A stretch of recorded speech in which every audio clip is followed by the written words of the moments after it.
कृष्ण भक्त कर्माबाई। कर्माबाई को मारवाड़ की मीरा भी कहा जाता है। जब जब भगवान कृष्ण का उल्लेख आता है, कर्मा का नाम भी आ ही जाता है। वे भगवान की महान भक्त थी और भगवान श्री कृष्ण उनके हाथ से प्रतिदिन भोग ग्रहण कर भोग की थाली रिक्त कर देते थे। राजस्थान के नागौर जिले की मकराना तहसील में एक गांव है, कालवा। इस गांव में जीवनराम डूडी के घर 1615 ईस्वी में एक पुत्री का जन्म हुआ। भगवान की बहुत मन्नतें मांगने के बाद इसका जन्म हुआ था। नाम रखा गया कर्मा। कर्मा के चेहरे पर एक अनोखी आभा रहती थी। कृष्ण भक्त जीवनराम।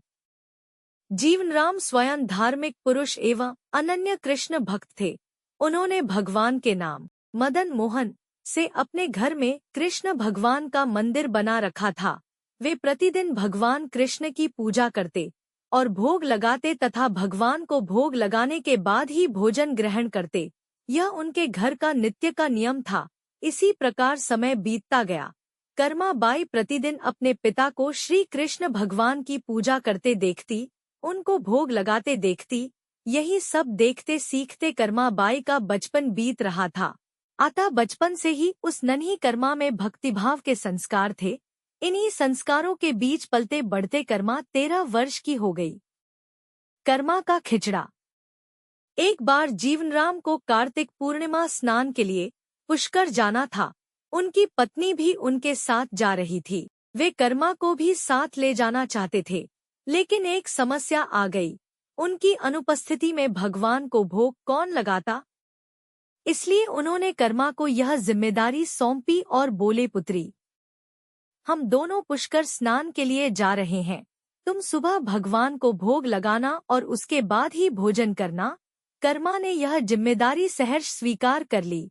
माँ पिता के तीर्थ यात्रा के लिए जाने पर कर्मा ने सुबह स्नान आदि कर बाजरे का खिचड़ा बनाया और पूजा के लिए अपने घर में बने भगवान के मंदिर के समीप आ गई। भोग की थाल भगवान के सामने रखकर हाथ जोड़कर बोली, हे प्रभु, भूख लगे तो भोग लगा हुआ है, आप भोग ग्रहण कर लेना, तब तक मैं घर के और काम कर लेती हूँ। भगवान द्वारा भोग ग्रहण नहीं करना। इसके बाद वह काम में जुट गई। बीच बीच में वह थाली देखने आती, लेकिन भगवान ने खिचड़ा नहीं खाया था। बहुत देर होने के बाद भी जब भगवान जी ने भोग ग्रहण नहीं किया तो उसे चिंता हुई कि क्या पता भगवान जी को खिचड़े में स्वाद न आ रहा हो, इसलिए ग्रहण नहीं कर रहे। इसमें घी की या गुड़ की कमी रह गई क्या? फिर जाकर उसने और गुड़ व घी मिलाया और वहीं बैठ गई, लेकिन भगवान ने फिर भी भोग ग्रहण नहीं किया। तब मायूस होकर उसने कहा, हे प्रभु, आप भोग ग्रहण कर लीजिए। माँ बापू पुष्कर नहाने गए हैं, आपको भोग लगाने अभी कुछ दिन वो लोग नहीं आएंगे। आपको भोग लगाने की जिम्मेदारी मुझे दी गई है, इसलिए आपके भोग लगाने के बाद ही मैं खाना खाऊंगी।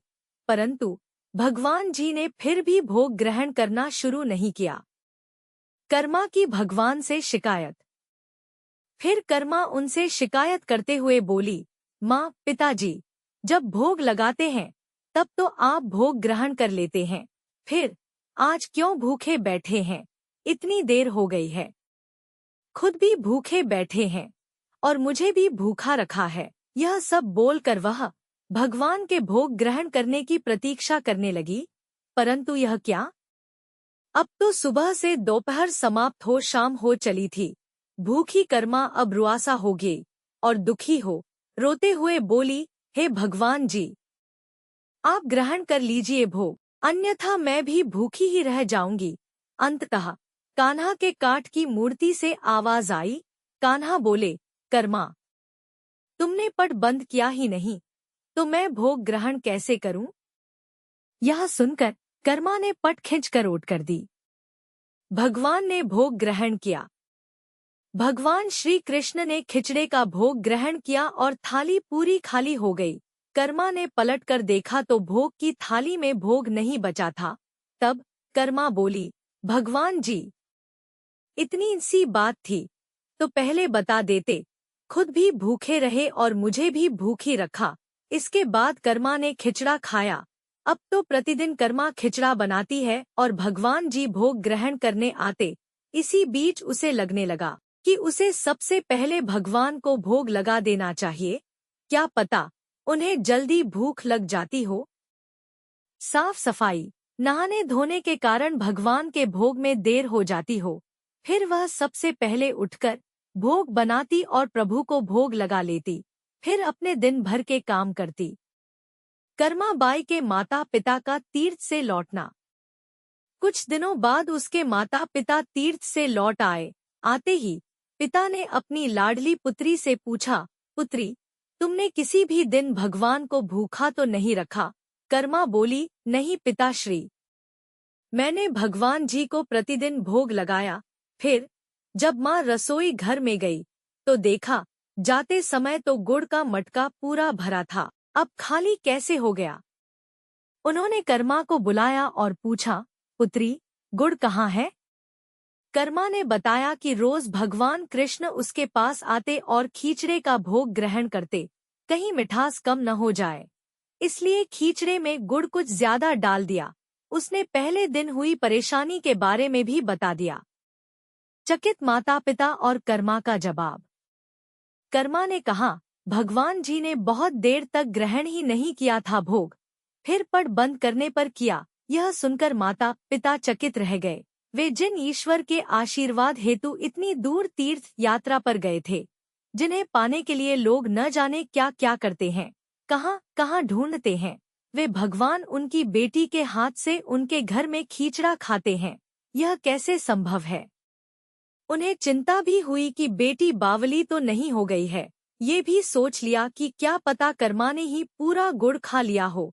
इस पर कर्मा ने कहा, अगर आपको यकीन नहीं है तो कल देख लीजिए, मैं खुद भगवान को भोग लगाऊंगी। इस आश्चर्य से वे रात भर सो नहीं पाए। कर्मा बाई का खिचड़ा और भगवान।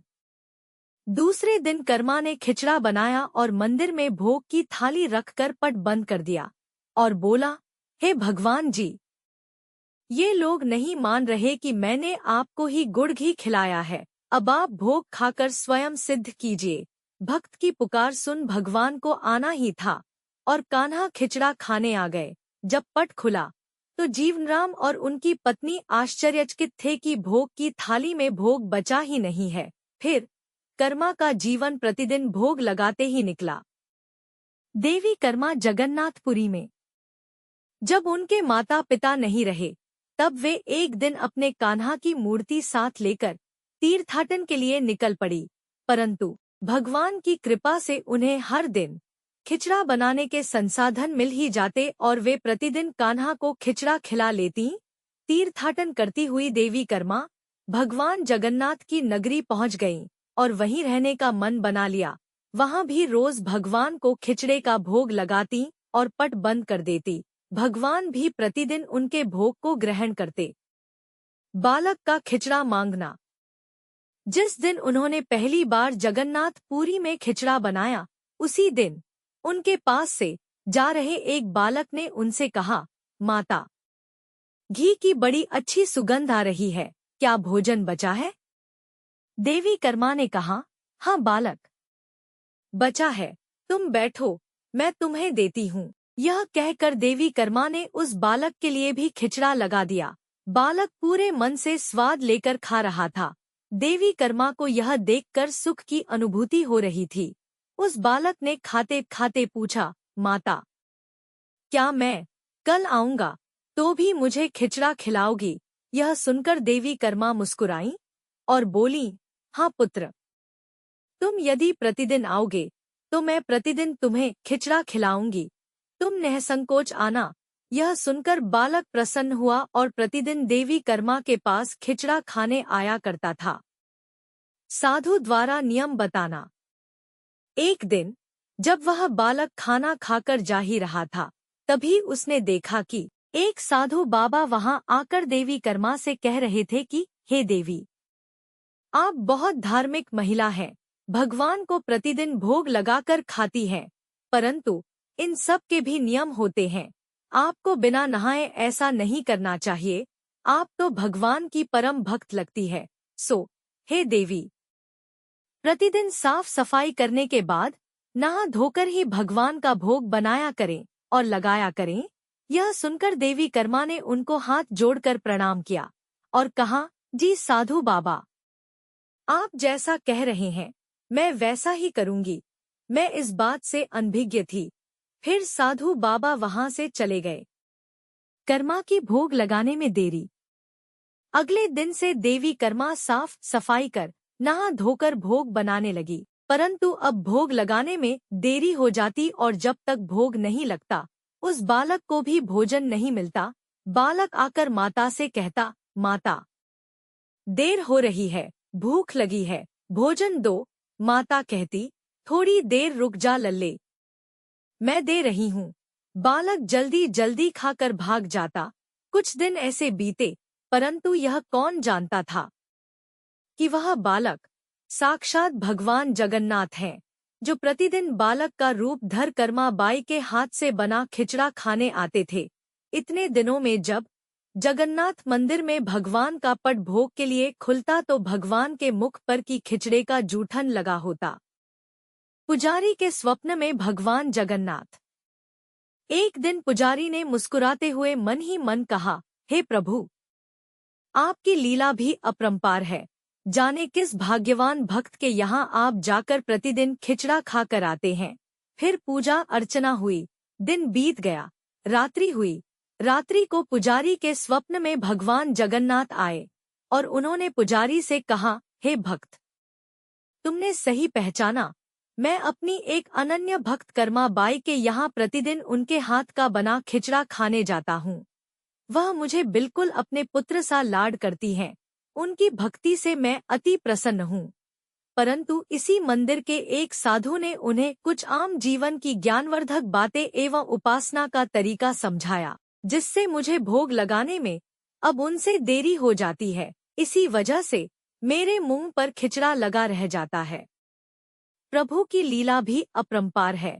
वह तो सर्वव्यापी है। एक ही समय अलग अलग स्थान पर हो सकते हैं, परंतु मुख पर खिचड़ा लगाने की लीला उन्होंने इसलिए रची ताकि पुजारी के मन में यह प्रश्न उठे।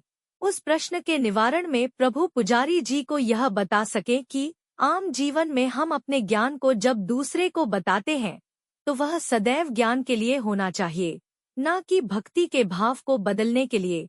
क्योंकि सांसारिक जीवन के लिए ज्ञान आवश्यक है, ज्ञान महत्वपूर्ण है, परंतु जहाँ भक्ति होती है वहाँ ज्ञान का कोई काम नहीं है। भक्ति में भक्त अपने प्रभु के प्रेम में डूबा रहता है। उपासना के कई तरीके हैं। जितने भक्त, जितने उपासक, उपासना के उतने तरीके। जब ईश्वर ने ही उपासना के तरीकों पर प्रश्न नहीं उठाया तो किसी को भी किसी और की भक्ति पर प्रश्न नहीं उठाना चाहिए। गलती का एहसास। साधु गलत नहीं थे। साधु अपने ज्ञान के हिसाब से ही कार्य कर रहे थे।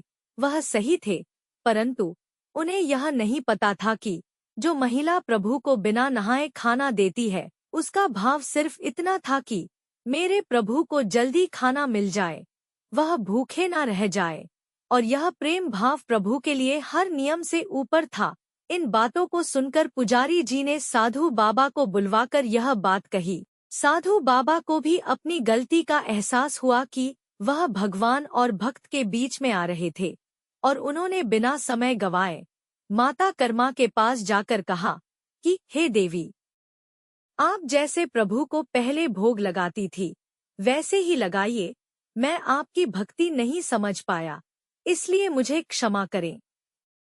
देवी कर्मा द्वारा पुराने तरीके से भोग लगाना। देवी कर्मा ने कहा, जी ठीक है, मैं कल से फिर से उसी समय पर वैसे ही भोग लगाऊंगी। माता कर्मा बाई ने फिर उसी तरीके से भोग लगाना शुरू कर दिया और भगवान के मुख पर खिचड़े का जूठन अब नहीं लगा होता। ऐसे ही कई वर्ष बीत गए। भगवान की आंखों में आंसू। एक दिन पुजारी जी ने देखा भगवान की आंखों से आंसू बह रहे हैं और वह भोग ग्रहण नहीं कर रहे। तब उन्होंने मन ही मन फिर से पूछा, हे प्रभु, ऐसा कौन सा अपराध हुआ हमसे कि आपने भोग ग्रहण नहीं किया और आपकी आंखों से आंसू भी बह रहे हैं। प्रभु, यदि हमसे कोई अपराध हुआ है तो हमें क्षमा करें और भोग ग्रहण करें। आपके भक्तजन प्रसाद के लिए प्रतीक्षा कर रहे हैं। फिर क्या था, भक्तवत्सल प्रभु ने प्रसाद ग्रहण कर लिया, परंतु प्रभु के भोग देर से ग्रहण करने की बात और उनके आंखों से अश्रु बहने की बात पूरे प्रजा में तेजी से फैल गई। कर्मा बाई का खिचड़ा चढ़ेगा। यह बात महाराज तक जा पहुंची। महाराज अति शीघ्र मंदिर पहुंचे और वे पुजारी जी से विचार विमर्श करने लगे। फिर उन दोनों ने भगवान के पास हाथ जोड़कर विनती की कि प्रभु, कृपया हमें बताएं कि इस बात का क्या संदेश है। रात्रि पहर जब वह सो रहे थे, तब भगवान राजा के सपने में आए और उन्होंने कहा कि मेरी एक अनन्य भक्त थी, कर्मा बाई, जो प्रतिदिन मुझे खिचड़े का भोग लगाती थी और मैं प्रतिदिन उनके यहाँ बालक रूप में जाकर खाया करता था। परंतु आज उन्होंने अपने अंतिम श्वास लिए और मुझ में सदैव के लिए लीन हो गई। अब मुझे बालक की तरह प्रेम कर कौन खिचड़ा खिलाएगा? यह सुन महाराज ने सपने में ही भगवान से कहा कि प्रभु, आज से प्रतिदिन आपके भोग में कर्मा बाई का खिचड़ा भी चढ़ेगा। यही सपना उन्होंने अपने दरबार में सुनाया और उसी दिन से भगवान जगन्नाथ के भोग में कर्मा बाई का खिचड़ा भी चढ़ने लगा। यह थी भक्त कर्मा बाई की कथा और उनके खिचड़े से जुड़ी प्रभु की लीला।